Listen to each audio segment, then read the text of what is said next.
আসসালামু আলাইকুম।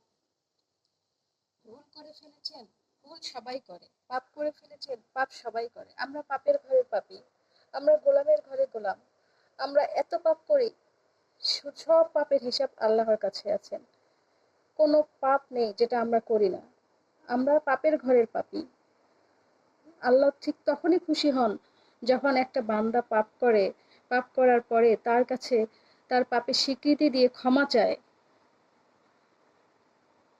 তার পাপের স্বীকৃতি দেয়, বলে হে আল্লাহ, আমি অনেক পাপ করেছি, আমার পাপের কোনো শেষ নাই, তোমার রহমত ছাড়া আমার কোনো উপায় নাই, তোমার রহমত ছাড়া আমি বেহেশতে যেতে পারবো না। হে আল্লাহ, আমার অনেক গুনাহ, আমার গুনাহ তুমি মাফ করে দাও। তুমি যদি আমার গুনাহকে মাফ করে না দাও, আমি আমার ইহকাল পরকাল দুটোই শেষ।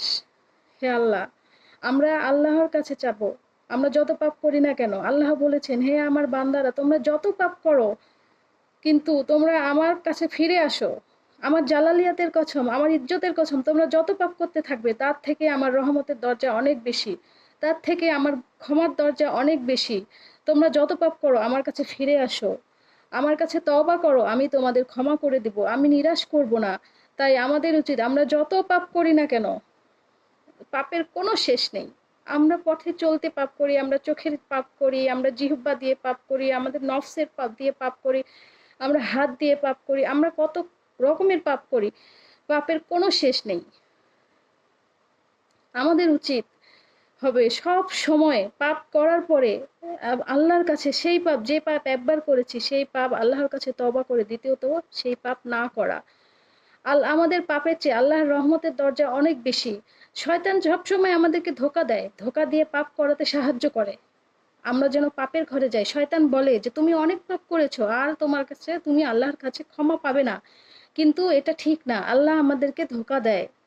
আল্লাহর কাছে দয়া এত বেশি যে আমাদের পাপ তার দয়ার চেয়ে হাজার হাজার লক্ষ কোটি গুণ বেশি। আমরা যত পাপ করি, আমরা সারা দিন আমাদের এই জিহ্বাটা দিয়ে যদি সব সময় আস্তাগফিরুল্লাহ পড়ি, সব সময় আমরা ইস্তিগফার পাঠ করি, তাহলে আল্লাহর কাছে আমরা ক্ষমা পেয়ে যাব ইনশাল্লাহ। আমরা মুমিনরা, আমরা মুসলমানরা কখনো হতাশ হব না যে আমরা পাপ করেছি, আল্লাহ বুঝি আর আমাদের পাপ ক্ষমা করবে না, তাহলে আমরা কেন আর পাপ করব না, এই কথাটা কখনো মনে করা যাবে না। আমরা যতই পাপ করি না কেন, আল্লাহর ক্ষমার দরজা নিয়ে বসে আছে। আপনি পাপ করেছেন, আপনি উত্তম রূপে অজু করে জায়নামাজে দাঁড়িয়ে যান, চোখের পানি ছেড়ে দেন আল্লাহর দরবারে, দুই হাত তুলে দোয়া করেন। আপনার চোখের পানি, ক্ষমা তওবার পানি যে কত আল্লাহর কাছে প্রিয়, আপনি সেটা বুঝতে পারবেন না। যখন আল্লাহ বলে যে হ্যাঁ বান্দা, তোমরা যখন আমার কাছে দুহাত তুলে ক্ষমা চাও, তোমাদের চোখ বেয়ে পড়া পানি মাটিতে পড়ার আগেই আমি তোমাদের ক্ষমা করে দেই। তোমাদের এই চোখের পানি আমার কাছে অনেক প্রিয়। তাই আমাদের উচিত, যত পাপে করি না কেন, আমাদের সালাত কখনো ছাড়া যাবে না, নামাজ কখনো ছাড়া যাবে না। আমরা যত পাপ করি, আমরা নামাজে দাঁড়ায় হাত তুলে আল্লাহর কাছে যদি কাঁদি, আল্লাহ তাআলা আমাদের সেই পাপ থেকে ক্ষমা করে দেন। আর আমাদের উচিত একবার একটা পাপ করলে দ্বিতীয়ত সেই পাপ না করা। আমরা প্রতিনিয়ত আমরা কত পাপ করি, আল্লাহ তারপরও আমাদেরকে কখনো নিরাশ করেন না। আমাদের উচিত হবে সব সময় আস্তাগফিরুল্লাহ পাঠ করা। আমাদেরকে আল্লাহ জিহ্বাটা দিয়েছে সব সময় তার জিকিরে ব্যস্ত থাকার জন্য। কাজেই আমাদের উচিত যে সব সময় আমরা যেন যত পাপ করেছি তার জন্য আল্লাহর কাছে আস্তাগফিরুল্লাহ পাঠ করব। সৎ নিয়তে, সৎভাবে আমরা যদি আস্তাগফিরুল্লাহ পাঠ করি, আমরা যদি কোনো রকম পাপ না করি, আল্লাহর দয়া ছাড়া আমরা কখনো বেহেশতে যেতে পারবো না। বনি ইসরায়েলের এক লোক 500 বছর সমুদ্রের মাঝখানে আল্লাহর ইবাদত করেছেন। আল্লাহ তাকে, সে আল্লাহর কাছে চেয়েছিলেন যে আল্লাহ, আমার যেন সেজদারত অবস্থায় মৃত্যু হয়, কিন্তু ঠিক সেইভাবেই আল্লাহ তাকে মৃত্যু দিয়েছে সেজদারত অবস্থায়। মৃত্যুর পরে আল্লাহ তাকে বলেছে, যাও, আমার এই বান্দা 500 বছর ইবাদত করেছে, আমার দয়ায় তাকে বেহেশত দিয়ে দাও। কিন্তু বনি ইসরায়েলের সেই লোক বলেছে, আল্লাহ, আমি 500 বছর ইবাদত করেছি, তোমার দয়া কেন লাগবে, আমার তো ইবাদতে অনেক, আমার আমল অনেক।